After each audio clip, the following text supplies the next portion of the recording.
We are taking our third look at Yukon, Pennsylvania. We're looking at what was the mine area.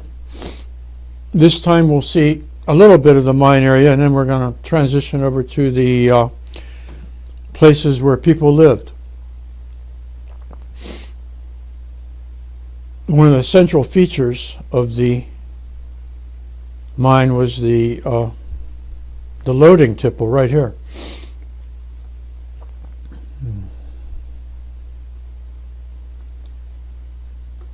But what we notice when we look at things in present time, looking down from the air, some of these buildings are left, but the loading tipple is gone. Probably because it wasn't made out of stone or brick. The railroad came across the stream right here, and the loading tipple was right here, and the coal that had been taken out would be dumped on in the cars at that point. But that stuff isn't there anymore. One of the things that are still here is this building. And I'm not going to go into a lot of long, drawn-out explanation and detailed analysis of the place, mostly because I don't know what this place was. There may be people watching this who do know what it was and could fill us in. Hidden behind the trunk of this great big tree is a big open area which suggests a kind of tunnel-like entrance. It gives me the idea that it might have been a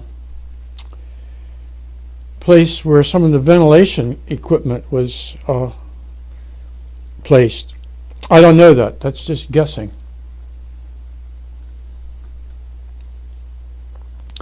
Looking at the place, you see this nice brickwork,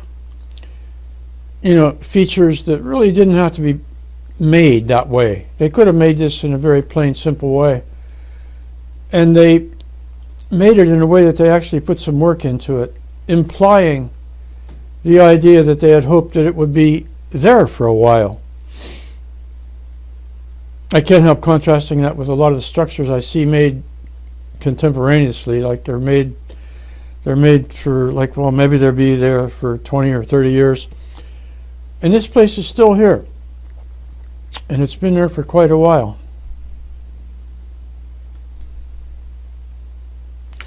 Now this one comes across as what might have been one of the old-time proverbial brick you-know-what. But that's not what it was. This was called a cap house. That had to do with the some of the blasting equipment, caps for detonating. The stuff that they did at times when they had to sometimes use blasting powder to loosen up some of the coal that they were, tunneling through. This mapping from 1916 shows some of the stuff that's there now. What it does not show are those two brick structures.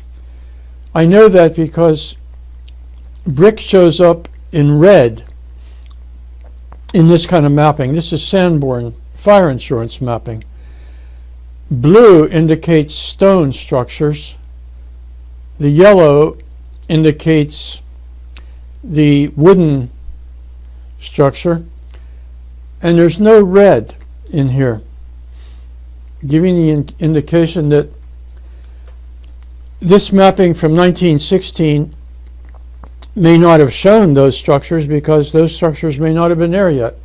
They may have been there, those things we were looking at just now, those brick things, may not have been there because they weren't built yet. Now here we look down at the area from 1939 from an airplane. the mine itself was right here. And what I think of as the two patch areas, you know, the coal patches, where, you know, the houses that were built by the mine. One was over here, and one was over here.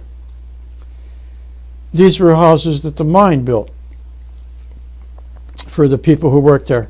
And then it wasn't long before other areas started to be built up.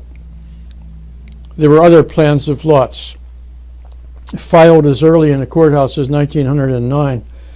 The Rose plan of lots and the, was it the Keller plan of lots? I have a hard time remembering that one. But this stuff will show you stuff that isn't there anymore. For example, this feature here, which is the railroad going through, which is gone now. You know, it went right through the mine where it could have coal loaded onto it. Right past this corner of the town where there was a lumber yard, you know.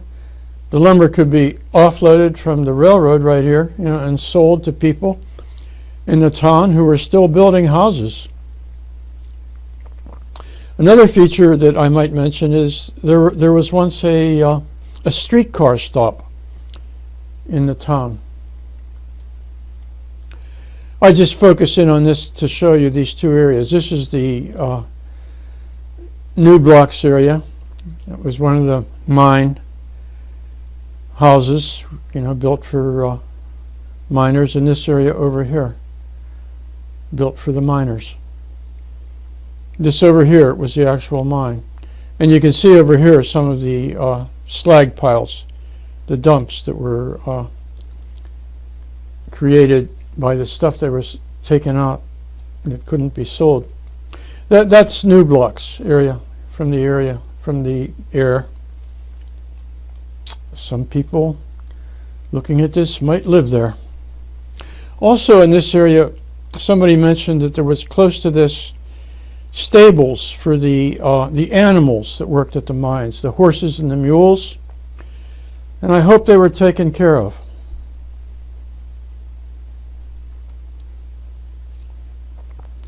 Now we're starting to get a look at things from over on the other side of the creek where the houses were. I'm particularly paying attention to this area right here. Something has happened. The Tipple was expanded. You might look at this. See, this was the Tipple as it was first built. Look at this old car. You can see the vintage. And then here you can see that the Tipple, as time went on, this was in the 1940s, the Tipple was expanded. And I think this had to do with including an area where they washed coal. You know, it was a cleaning plant. And over at Lower Weil, there was a reservoir built to furnish water. You know, that water could be used for the coal washing operation. And people who might know more about that than I do, it'd be a good idea for them to talk up, you know, and just comment, because I know very little about these things. I just, you know, try to fill in what I can from what little I know. Now we're looking at the area which was, I think of as part of the old coal patch, you know, the place built by the mine itself. And we're going to focus on this area down this way, because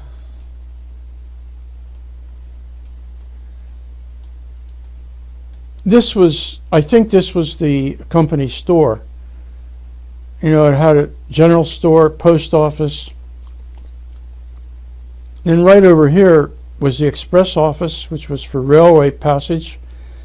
The passenger station, which was, you know, you could ride on the railroad going out of Yukon. And this, I'm told, the old general store burnt down. This was a Yukon hotel, which included a hotel and a saloon. And some of those features may be still around and some are gone. You know, this is today.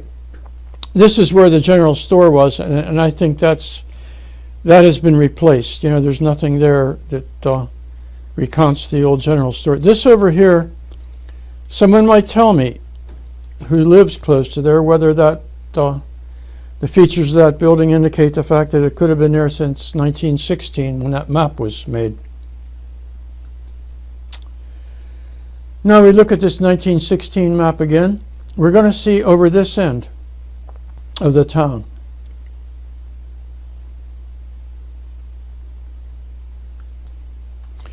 See, these are houses that were duplexes. These were built by the mine, and they were built for 2 families, at least. You never know how many people are going to be living there, but they were, at least the mine thought that they'd have, 2 families living in them. A survey done in the 1990s says that there were, at that point, 15 single-family dwellings and 15 double-family dwellings. The duplexes were left. And now we're going to shift over here to this area, showing some area buildings which were a bit unusual because many of the old mine patch towns didn't have this kind of buildings. What I mean by that is they were made for not just 1 or 2 families, but they were made for like as many as 4 families or 4 individuals, which was not a bad idea.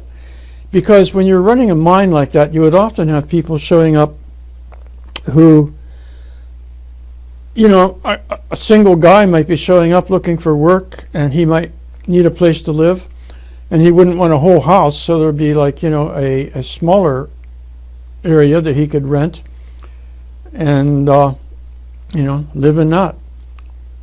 I remember talking to an old guy named Steve Safranco, who actually worked in the old mines.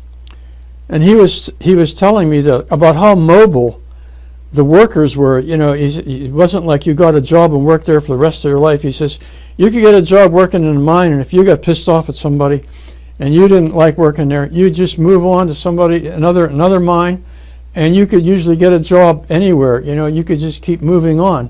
You didn't have to worry too much unless you were a real troublemaker, and then you'd be known as a serious troublemaker, and then you'd be blacklisted. But otherwise, you could usually move around quite frequently. This is put together from mapping from the courthouse. I put this stuff together. I literally glued it together. And we're going to look at some of these areas probably the next time. I think I'll have one more little video on Yukon. And that'll be for when we meet again. And until then, so long, and I'll show you this little postcard of Yukon to recall times when things were booming there. This was the Tipple itself, and this was the hoist house. That was a postcard. And so long for now. Bye.